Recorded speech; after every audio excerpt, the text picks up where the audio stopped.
Bonsoir à tous, c'est reparti pour un tour. Durant le week-end, les tentes pour sans-abri ont refait leur apparition à Charleroi.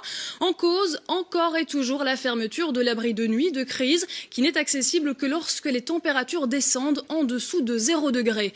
Le dispositif hivernal est lui toujours en vigueur jusqu'au 15 avril et les structures d'accueil fonctionnent bien, souvent au-delà de leur capacité. Mais même si Charleroi propose d'après le relais social un tiers des places disponibles sur tout le territoire wallon, les lits restent insuffisants face à une demande toujours plus importante. Sandra Guilly fait le point sur des images de Fabien Bohème et un montage de Pierre Deloy. Depuis vendredi, c'est tous les soirs le même rituel. Ceux qui n'ont pas obtenu un lit dans une des structures d'hébergement du relais social peuvent se rendre près du palais de justice de Charleroi et bénéficier au moins de l'abri de son parking, transformé en campement de fortune. Ne supportant pas que des SDF restent sur le carreau par manque de place, l'éducateur de rue Denis Huvier a en effet ressorti ses tentes afin de compenser, avec les moyens du bord, la fermeture de l'abri de nuit de crise, lequel n'est ouvert qu'en cas de chute des températures. Qu'est-ce qu'on fait comme proposition aux gens? Débrouillez-vous. Vous allez dans les poches, vous faites ce que vous voulez. Alors il y a une déresponsabilisation, qu'on le veuille ou pas. Qu'est-ce qu'on va faire? Alors on a bondi, on a mis le double de lits. Donc on constate quand même qu'on monte à 75 lits, qu'on est arrivé à frôler des 100. Et on va quand même remettre tous ces gens-là à la rue sans se poser la question qu'est-ce qu'on en fait? Parce que pendant tout le temps qu'on a fait de l'urgence avec les gens, et je ne parlerai pas des sans-papiers, puisque c'est la hantise du CPAS qui dit oui, mais c'est de la faute aux sans-papiers. Alors, qu'est-ce qu'on a fait des bêches qu'on avait, nous, dans nos centres? On n'a rien fait avec eux, ils sont toujours à la rue. On avait cette année-ci prévu, on avait déjà un peu commencé l'année dernière, prévu un abri supplémentaire de crise sur nos propres forces et les forces du relais social, pour réduire les risques au maximum. C'est-à-dire que si jamais on n'arrive pas dans des périodes de grand froid à pouvoir héberger tout le monde, on ait encore une réserve de 11 lits.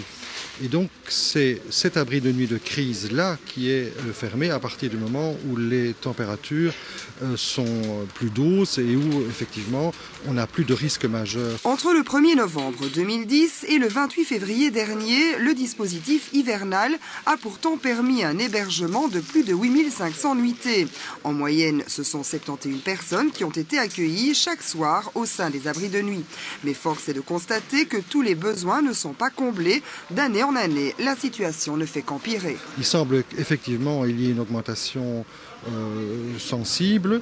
Je ne connais pas encore les chiffres exacts puisqu'on les fera au terme de la période. Il faut dire aussi que même en période estivale, il y a des moments où on refuse du monde. Donc ça pose évidemment la question du nombre de lits disponibles, mais ça pose aussi évidemment la question du logement, dans la mesure où on recueille aussi des personnes qui sont dans des grandes problématiques de logement. Et donc, est-ce que la solution, elle est à l'infini d'augmenter le nombre de lits? Voilà, la limite, elle est là. Et effectivement, on a aussi peur d'avoir à faire un appel d'air avec des ouvertures de lits qui n'arriveraient pas à s'arrêter. Au lieu d'aller pleurer, d'attendre d'avoir un lit d'urgence que de toute façon nous n'aurons pas demain, il faut se mobiliser ensemble pour recommencer à faire des actions. Quitte à faire un squat, mais d'un bâtiment public, quitte à squatter l'hôtel de ville, et je l'ai déjà fait, on était qu'à 7 une certaine année, et j'ai bien l'intention d'aller jusqu'au bout de ça. Mais je crois que ça ne sera pas assez. Alors s'ils veulent que je fasse la grève de la faim, comme je l'ai fait avec les sans-papiers, je l'annonce, parce que je veux bien commencer aujourd'hui ma grève de la faim, et ils pourront m'envoyer dans le secteur social, puisqu'ils ont le relais santé, m'envoyer leur médecin pour contrôler que je respecte ça. Parce que si c'est la bagarre qu'ils veulent, ils vont l'avoir.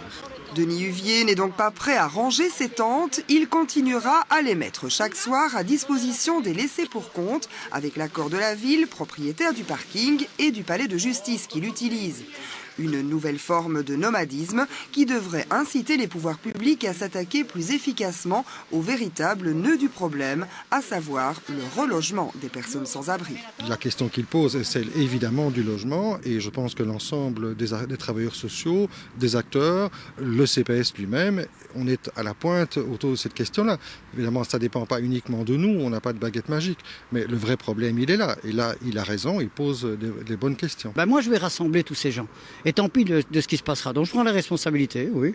Je ne prends pas au nom de l'ASBL Solidarité Nouvelle, je la prends en tant que citoyen, Huvier Denis, qui a décidé qu'il ira jusqu'au bout de son combat et arrêter de négocier pour qu'on me fasse croire on va te mettre un lit, 2 lits, peut-être l'année prochaine tu en auras un peu plus. Et en attendant, il y a des gens qui restent sur le carreau.